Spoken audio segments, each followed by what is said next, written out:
saacadihii la soo dhaafay waxaa warbaahinta ka howlgashay geeska Afrika ay baahinayeen wararka sheegaya in dowladda Itoobiya ay u yeedhay qunsulkeedii u fadhiyay magaalada Hargeysa. Wararkan oo ah kuwo si weyn saacadihii la soo dhaafay loo lafagurayay isla markaana sidoo kale ay taminayeen dhankooda warbaahinta Itoobiya oo lagu sheegay in Beraha Tesfaye oo ahaa qunsulkii u yeedhay dowladda Itoobiya isla shalayna uu ka ambabaxay magaalada Hargeysa ee maamulka Somaliland. U yeedhida qunsulka Itoobiya u fadhiyay magaalada Hargeysa ayay warbaahinta geeska Afrika ku sababeeyeen kadib markii Itoobiya ay guud ahaan joojisay cilaaqaadkeedii kala dhaxeeyay maamulka Somaliland taas oo bedelkeeda arrimaha Somaliland ay kala tacaamuli doonto dowladda federaalka Soomaaliya. Sidoo kale warbaahintoodu waxay qeexayeen u yeedhida qunsulka Itoobiya ee magaalada Hargeysa kadib isbedel ka hana qaaday wadamada geeska Afrika gaar ahaan dowladaha Itoobiya, Eritrea iyo Soomaaliyana ay shirkoodii ugu dambeeyay ay ku yeesheen magaalada Bahardar ay ku heshiiyeen in la ilaaliyo madax banaanida wadan waliba uu leeyahay geeska Afrika.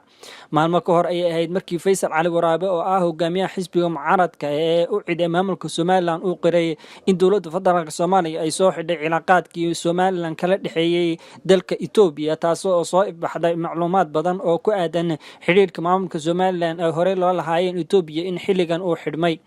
tan iyo markii maamulka Somaliland ku dhawaaqay in ka go'ay Soomaaliya inteeda kale waxa uu xiriir dhow la lahaa dowladda Itoobiya inkastoo dowladda iminka hogaaminayo Dr. Abiy Ahmed aysan xiriir kala dhaxayn maamulka Somaliland. waxyaabaha ugu waaweyn ee loo aanaynayo inuu soo afjarmo xiriirka maamulka Somaliland ayaa la fahansan yahay in qayb ka yahay isbedelada ka socda geeska Afrika ee hormuudka ka yahay ra'iisul wasaaraha Itoobiya Abiy Ahmed.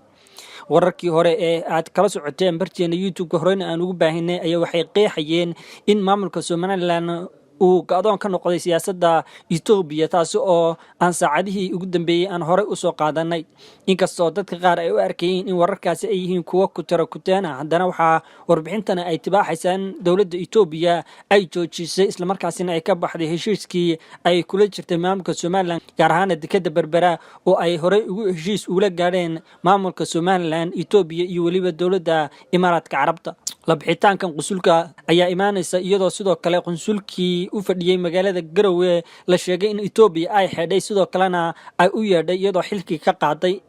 waxaana la sheegay in ilaa iyo hadda aysan wax qunsuliyada Garowe uusan u joogin. dowladda Itoobiya ayaa wata dadaalo la doonayay in geeska Afrika isbedel loogu sameeyo wadamada bariga Afrika gaar ahaan wadamada Soomaaliya, Itoobiya, Eritrea iyo waliba dalka Djibouti. waxaana lagu wadaa in dhawaan uu furmo heshiis lagu soo afjarayo colaadda ka dhaxaysa wadamada Eritrea iyo waliba Djibouti taasoo uu garwadeen ka yahay ra'iisul wasaaraha Itoobiya Abiy Ahmed. warkani ayaa noqonaya markii ugu horeysay oo Itoobiya ay albaabada ka xidhato maamulka Somaliland 20 sanadood oo la sheegay in dowladda ugu dhow maamulka Somaliland ay ahayd dowladda Itoobiya oo kaalmeyn jirtay